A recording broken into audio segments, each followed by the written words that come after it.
Siamo ancora qui dallo Well Fest, sempre le Zebra Sonagli e Radio Sant'Angelo, siamo in compagnia di niente po' di meno che dei Bad Nerves. Ciao ragazzi. Hi guys. Hello. Bene, first question, prima domanda, attenzione, sarà un'intervista totalmente in inglese, incredibile. Cosa ne pensate di questo festival e siete carichi per la serata?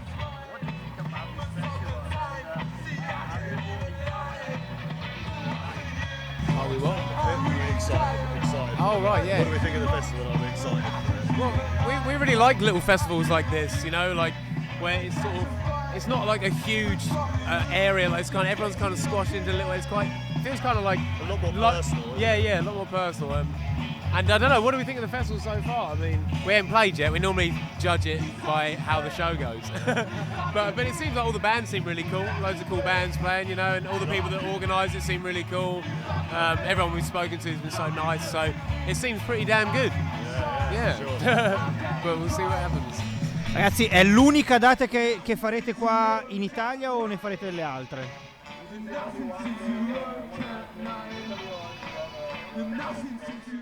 One night only.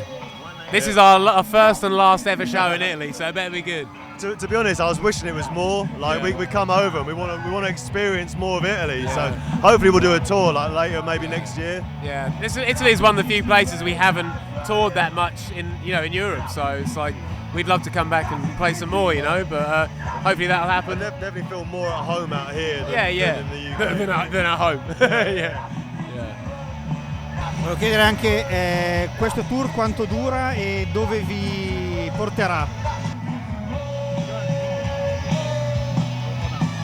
Not at the moment. This is like a one-off. Yeah. We do a lot of one-offs. Like we do tours and everything, but at the moment a lot of us still work, so it's hard to get the time to do it all. Yeah. But hopefully we're going to be touring a lot more, kind of later in the year. We're going to America in September, so. Our first time in America coming up, so which is pretty crazy, you know. We didn't think that would ever happen, so we kind of use this band to live out our dreams, you know. Like we get to travel and meet people and stuff. That's really why we do it, you know, to experience this kind of thing, you know. That's cool. Travel the world. Yeah. I was going to say for free. It's actually very costly. But Ho una domanda rapida e una un po' più lunga. Quella rapida è se si fermano qualche giorno oppure tornano subito in Inghilterra. Quella un po' più tosta è di che cosa parlano i loro testi.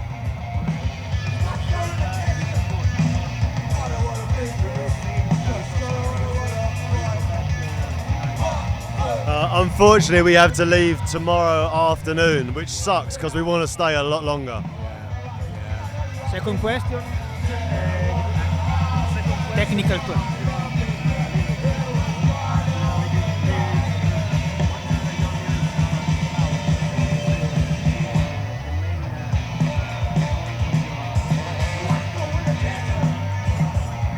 I mean, I try to keep it a bit of a mystery, to be honest. I like people to interpret things their own way, you know. Like I like to sing about, you know, the unanswered questions of life and what is the meaning of anything, you know, like, and just following your passions and your I don't know. I like sort of, who would you be if you weren't following your dreams? How many people aren't following their dreams? Like just all these sort of things. I like to write stuff like that, but I like to keep it, as I said, so people can interpret it and, you know, to go to, like, I don't know, interpret it their own way, basically, you know.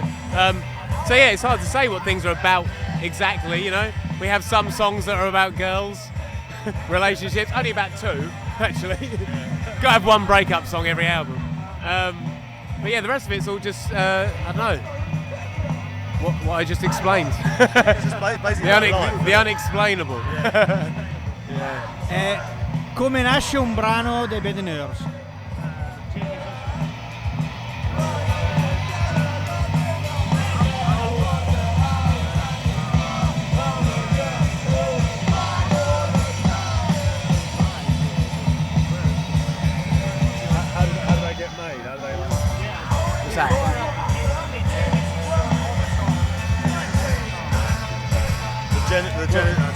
How did the songs become? Before the lyrics or before the music? Okay, yeah. Lyrics always comes like, well, it comes last, but normally like you get an idea for lyrics as you're going, you know. But like a lot of the first album was just me and Will jamming in the garage, you know, like just him playing guitar, but I playing drums, and we would just jam some random bits, you know, and then I would just make them into songs on the computer, you know, and then we'd all get together and jam and like, you know, sort of go from there really. But yeah, that's kind of how most of that first record came. A lot of the time it starts with a drum beat, doesn't it? Yeah, I mean, we got a new song on the album, which. Two new songs on the album, which just came from drum beat ideas, where you get a beat, add a beat, and then it would inspire the rest of the song. You know, which is a really weird way of. Yeah, it is weird. I think it's because I've played drums since I was a kid that drums is so natural, sort of to me. Well, at least to play basic beats, you know, that I can sort of like I get ideas for beats and it inspires the rest of the song. Really, I don't know, because I play guitar and stuff like that, but it's like more drums is more natural. Guitar is a lot harder, so I kind of, you know, the drums kind of lead the way sometimes, you know. Well, a lot of the time actually, but yes, but it happens. Those are the main ways it happens. Sometimes you just get an idea pop into your head, and you just hum it into your phone or whatever, and then you go to the studio and you just make it based on what you heard in your head, you know. That's the best when that happens, because you don't have to. It's not work, you know. You hear it, and then you just go and record it. So I mean that when that happens, it's like it feels like magic, you know. Like that's because it's like you don't have to think about it. It just pops into your head, which is like, I don't know. That's my favourite, you know. It's the easiest one.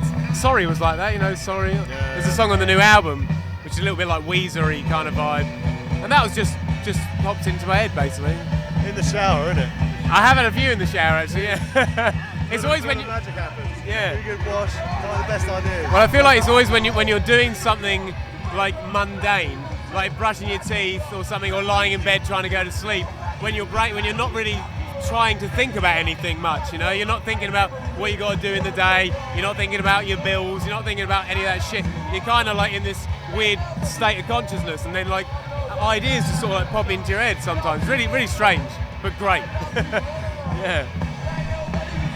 Una curiosità, preferite suonare magari in club oppure in festival con gente un po' più, cioè nei club è più intimo, con gente più vicina, più compatta, nei festival c'è più gente magari eccetera, no?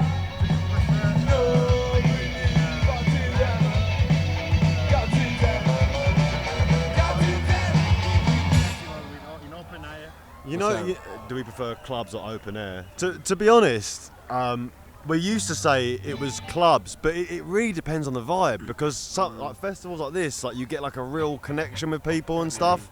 So the only things that we kind of struggle with sometimes is like really massive venues where you feel very separate from people. Like we don't like to feel too separate, you know. But we hate crowd barriers. Yeah. Even though they're for safety. Yeah. But like some massive venues, you'll look out and you can barely see anyone. You know, it feels too far away. Like, but otherwise, we're pretty easy, aren't we? Yeah, I mean, we've had some great shows at festivals, and we've had some great shows indoors, and we've had some crap shows at festivals, and we've had crap shows indoors. You know, so it really depends on it all depends on the audience. If the audience are into it, and you feel that on stage, it makes such a difference. If people are standing there and they don't really care, you have to like find something in yourself to kind of vibe off, you know, vibe off each other, wherever. But when the audience are into it, you forget what you're doing. You're just in the moment, and that's when you're really present. You're there, nothing else. It's like, I don't know. So it depends on the audience, really. Both are great. E la seconda invece è hanno parlato del nuovo album. Se ci potete anticipare qualcosa, se è già uscito, se uscirà, e se ci potete dare qualche anticipazione.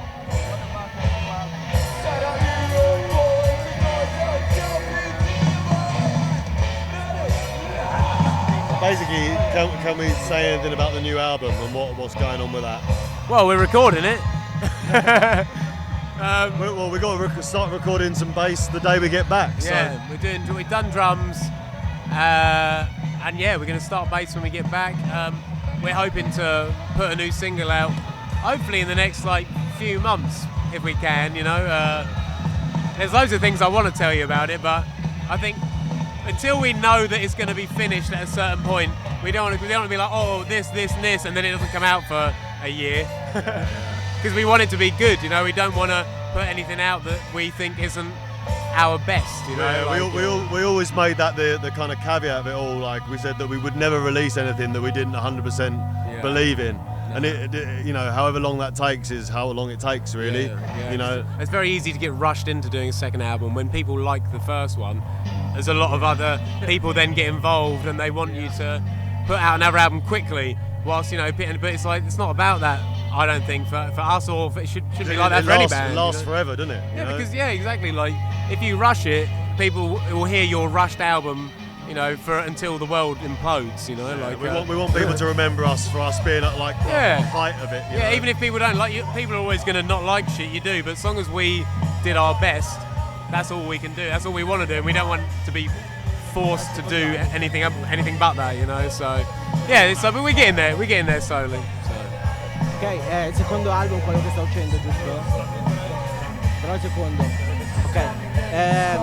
In Italia si dice che il secondo album è sempre il più difficile per un artista.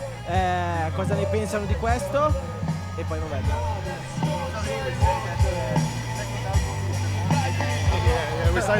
I think that's the whole world that says that.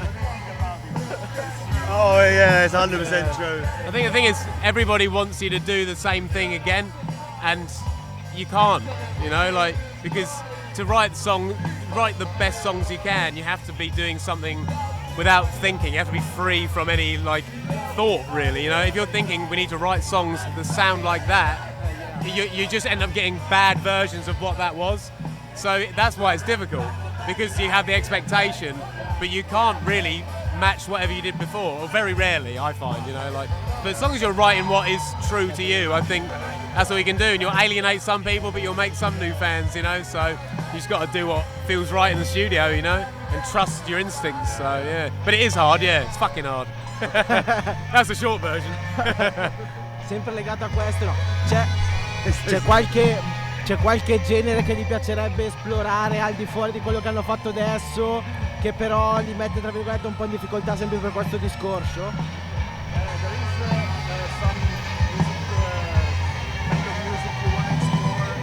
Some what? Do we want to like try any different sorts of? I mean, yeah, but with this band we like like punk, kind of garage punk rock, like that's what this band is, you know. We don't want to change our sound drastically. We still like adrenaline, we like fast-paced stuff, you know. We like other sort of stuff as well, but that is kind of the vibe of this band, you know. It feels a little bit kind of greedy if you're a band that people like, they like your album for what it was, and then you're suddenly like, oh, you know what, we want to be a reggae band now. But it's not fair on your fans, is it? It's not fair on the people that liked it. You know? I always think if you want to do something that's way different, you should do another band. You know, like, I mean, that's not. Some bands have released great albums that can be, you know, genres apart, you know. And maybe when we've done 5 albums, we might feel differently. But I think the reggae album will come. I think for the most part, we're in this for the fast energy punk kind of rock kind of thing, you know. So I'd love to experiment with stuff, but just not under this name, you know, under a different project. We've talked about loads of different ideas, projects, but we're just trying to focus on this one at the moment, you know. So. Ok, 2 domande che sono strettamente legate una con l'altra. Come si sono avvicinati alla musica e quali sono i loro artisti di riferimento?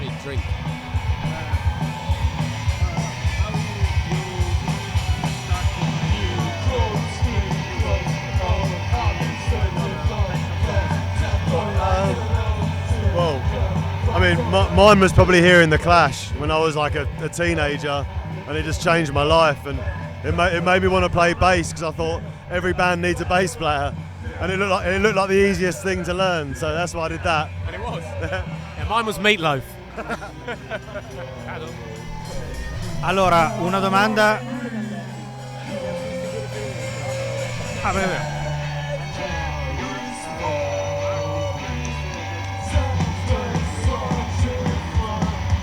Oh, well, this one's pretty easy, because there's a couple of main bands that we were really into when this started. So Mark Men and Radioactivity, they're basically the same band, but those 2 bands really inspired our sound. Jay Retard was a massive inspiration to us, because it was just no bullshit. That's kind of what we aspired to be. The Ramones, especially a live album, how a live performance should be. Just cut the crap, song into song. Yeah, that's pretty much it for this one. And for you? Same.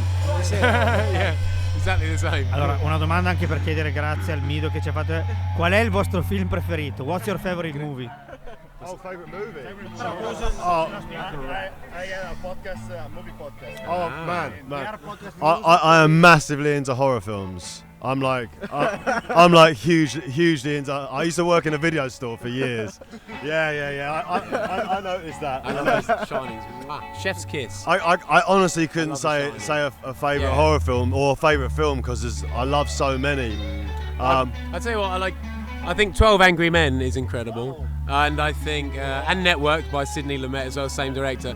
But one I saw recently that I thought was amazing was called Come and See. It's like a war. That made me feel horrible. It's like horrific. That was horrific. You know? I'd say one of my favourite films is probably Metropolis. Yeah, Metropolis is amazing. Vampire as well is a fucking amazing film. I always wanted to see London After Midnight, but no copy exists. Do you know that film? So basically that film, the only copy got destroyed in a fire, so no one's ever seen it. But it's one of the coolest looking films. You never heard of it? London After Midnight. I knew the band London After Midnight. Oh, is there a band? It's an old black and white horror film. But there was a fire in the vault and the only copy got destroyed. So yeah. Pretty cool, right? I'm trying to think what other films there are. I love films. Yeah. Films are my favourite. Man, Kiss. Again. We talk about films a lot. Yeah, man. I mean, I like films where it's so weird. It's like 2001: Space Odyssey. You watch that and you're just trying to figure out what the fuck was going on. Yeah. But it's not that it didn't make sense. It's that it made you question things. Sometimes you're not sure what those things are. Holy Mountain's a good one as well. Holy Mountain. Well, that's one of those films where people like. Yeah, people think it's like some people think it's shit. But it's like every scene is like a painting in that film. It's like amazing. It's so visually, it's so inspiring, that film Holy Mountain. It's really cool. No, I haven't. But my is it? Interesting. The music underground. Well, yeah, I mean, to be honest, the whole thing's a bit of a shit show, isn't it? Like the last thing we want to do is be any further away from, like our labels in Holland and fucking, we were always touring in France, Germany, and everything. And when that came along, it just made it so much harder. And but English politics is bullshit, man. Well, I mean, politics, everything. Yeah. Politics in general is fucking It's just bollocks. a fucking parade, isn't it? It's stupid. A rich man's game. It really fucking is, yeah. Billionaires running the country. Yeah. Making decisions for you that you never asked for. But we don't like to get too political. At least not publicly. But down with the monarchy. Avete qualche curiosità, qualche aneddoto sui loro durante i vostri live che è successo? Divertente?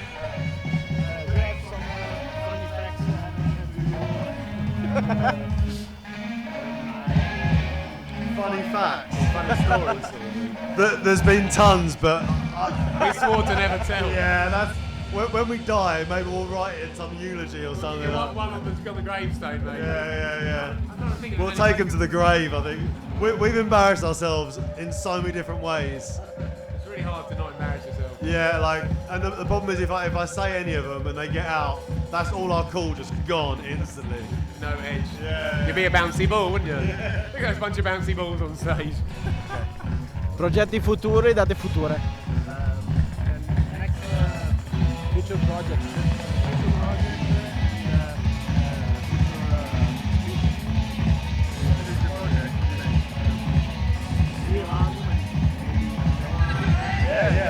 We don't plan to stop. Like the way we saw it is, we didn't really expect this to ever get to what it is now. We never expected any of this, and it kind of meant that there must have been a gap in the market for people wanting fast guitar music again.